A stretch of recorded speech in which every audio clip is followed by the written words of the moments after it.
Good evening, all. Ira Epstein with your financial market wrap-up, and this wrap-up is for the evening of Thursday, and we're at the 19th of May. I'm jumping ahead here. 19th of May, and the time right now about 6:40 p.m. Central Time. So we have a stock market that is trying to rally. Now, understand this. Bear markets have trouble holding rallies. Yes, you get spurt rallies. You get flash rallies. Remember, we used to have flash crashes in the bull market. You'd see that. And I don't know, 72 hours later, the market was looking like it never even happened. Well, that's what happens in bear markets, too. You'll hear talk of people saying, was that it? Is it over? Blah, blah, blah. It hasn't even begun. You have another leg yet probably coming in these markets. Nothing has to go in straight lines forever. And you don't go from point A to Z. You go from A to B, you get a C, you get a D, you might go back up here, but you're working your way as the Fed is what? The Fed is taking the verve out of the market by design. You'll hear talk that people say, well, do we really need all these interest rate hikes? The answer is yes. Do you have to go 50, 50, 50, 50? No. You can go the next two 50s. I think the Fed's committed to that. And if they see the economy is faltering in any way, they can go to 25s. But the other side, the economy's booming. It doesn't matter that we've gone up another full percentage point. They can go up a half point, 75 basis points. You don't know. Why are you trying to guess where you're going to be 4 months from now? It doesn't make sense. Worry about tomorrow. That's what trading is about. That's what investing is about. Most of us aren't Warren Buffetts. Warren Buffett is looking way down. He's a genius trader. He has the ability to see the future in a different way than most of us do. His scope of time is different. But when you're watching me and you're looking at the spiders and ETFs, I doubt that he's trading those. I think he's trading stocks, okay, period. I don't think he's interested in option trades. And we as commodity traders understand the nature of the beast. Everything behind me has an expiration date. You don't get that in the stock market. Stocks don't expire. They can go out of business, they can get bought out, they can close down, but they don't expire. Futures contracts expire. Second element that you have to remember, the leverage in futures. 90% leverage is inherent in the market. The most you can get in the stock market in a stock is 50%. Right? So the beast is different. You have to get timing differences and understand them all the time. When I look at the S&P, I realize that the press, and I watch them all day long, and I love them. You know, I flip from station to station. Today's rally, is this the beginning of something? Was that it? Blah, blah. Does that look to you like that's it? What am I missing here? We're down 2.81%. We're not off those lows. I don't get it. I think it's called good TV, which you wouldn't watch it if it was boring. I'm watching it because I do think it's good TV. They're showing every aspect and all the different thought processes, but you can't latch on to one. You got to think for yourself at the end of the day. To me, this is still a bear market. We're attempting bounces, and that's all that you're doing. To negate the downtrend, you'd have to get to 40.95 plus. The resistance is 40.64 now. So what suddenly happened over the past week, this week, is that the marketplace, if you watch this, that 18-day average of closes, watch. I want to go back to last Friday. Watch this 18-day average, what it's suddenly done. It's gotten under your last peak. So you have a resistance point against that number, and the pros are, I think, going to look at that number as a target. What other target do they have? Bollinger Bands. You bounced away. You just about hit that number. That was the target. Why? Because you lost the embedded reading, and when you lose that reading, you make a run for the closest main moving average. That's exactly what this market did. Does it have to hit it? Nothing has to hit anything. You make a run towards it. It's rare that you don't make a really great effort to do it. Now, some of the numbers will hit it. Others may not. But that was a failure. Any way I want to cut it. Are we trying to re-embed again? No, we're back to oversold territory. That's about it. Market's still, though, in the thralls of a bear market. In the NASDAQ, same thing. You had your embedded reading. You lose it right here. That's the end of this leg of the bear market normally. The next day tells the story. If both numbers get back under 20, that was a failure. If they don't, I'm looking for price to make a run at the 18-day average of closes, and that's what you had. It didn't hit it. You hit it in the Russell. You didn't hit it in most. You got within just a teeny-weeny of hitting it in the Dow, and in the Russell, you went right to it, and that's where you stopped. So that's what the concepts of charting's about. You don't want to be ever on a chart that it has to hit this number. I was probably 20, I'm going to guess 24 years old, 23, with what I thought was one of the greatest chartists I ever met. And he taught me a heck of a lot. He was a point and figure chartist, not a bar chart. And his fault was the market had to go there. And it stopped him from becoming a really rich person, because he got to that point that he didn't understand zones.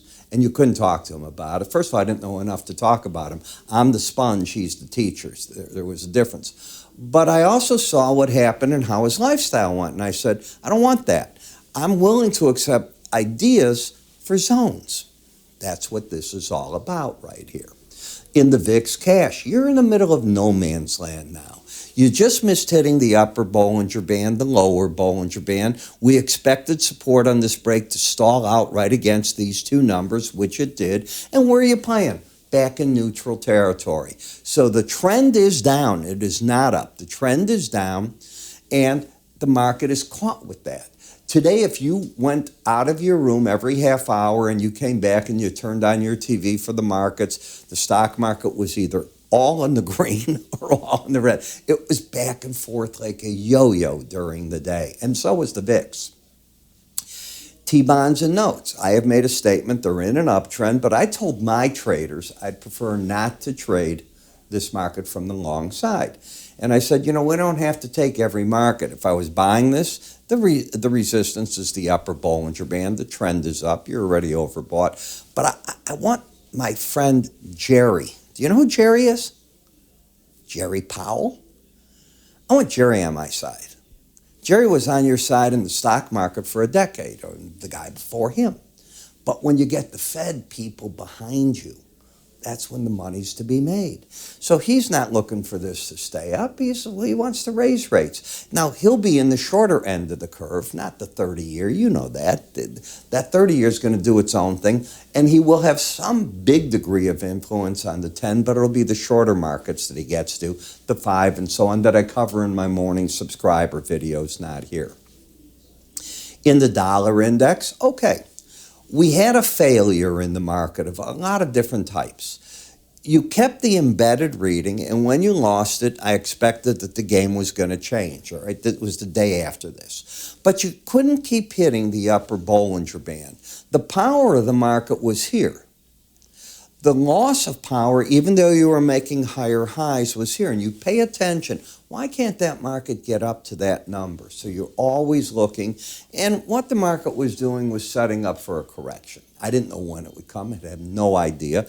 But I knew the embedded reading. And if you lose that, you're going back to the 18-day average. I mean, the odds, just like we did in stock indices, are pretty strong for that. And that's what you're playing around now. So now you're in between this. Now, will we get down to the lower Bollinger Band? Real solid bull markets don't. You did it here. I admit it. You did it one time, by the way. If I step back all the way here, you don't see this going on. It can hit it, but typically a really strong bull market fakes you out and then it comes back at you. So things that I'm looking for. Eurocurrency, trying to come up, but if it's a real bear market, I doubt it's going up to this upper number. You hit that in April, but look at this. You don't hit it that often when you get into these modes where the market goes one way or the other. Just an observation, no more than that. So the trend is up, the bias is up. I'm not telling you to sell the market up here. I'll wait for the signals to develop. They haven't developed. They're bullish right now. In the British pound, are you going to challenge the upper Bollinger Band? You can. You're not trending. You have a lower low, higher high. But what's the theme? All of these currencies are rallying against the dollar. Then in Bitcoin, you lost the embedded reading. I'm going to repeat. The odds are strong that the market is going to consolidate and try to get a move up to wherever the 18-day average is to complete that move. Does it have to? No. So be careful. If you're going to trade Bitcoin, I have the full one here. The only way I'd let my clientele trade, and I'm putting out recommendations in them, in fact, is which way?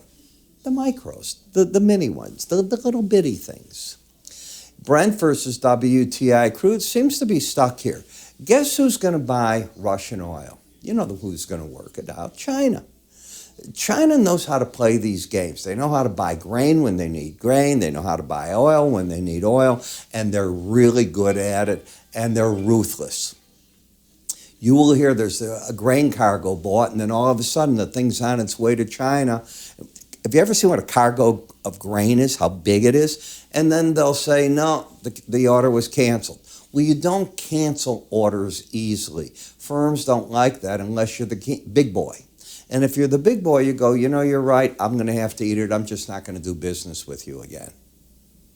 So you're a Glencore, you're one of these companies, you're dying a million deaths. Continental, I can go on with all the names of the boys out there. That's what they're going to do with Russia. They're going to sign deals like they did with Trump. They're not going to live up to them. Where's Russia going to go? They need to pump it. How many countries want Russian oil today? India wants it. The Koreas want it. I see that. China wants it. But where's the rest of the market? I don't think they're going to be able to sell it in Australia, New Zealand, Europe. You get what I'm saying? They're putting themselves at the mercy of a ruthless trading mentality. They will pay a price. All right. Higher high, lower low.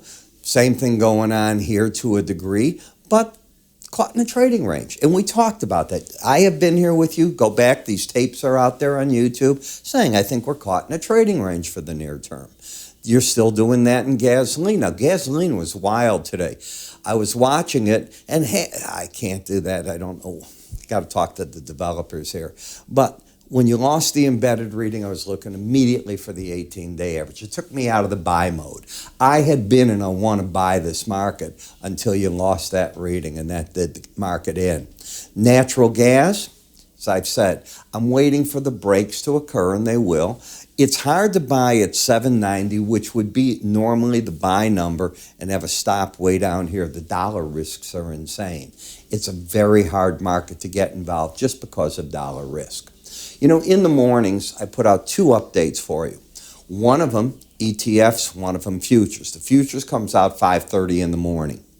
I tell you first, what do I see in the marketplace in terms of what's going on in Asia, what's going on in Europe in news, and then what reports are coming out in the U.S. and what time and what is the market looking for.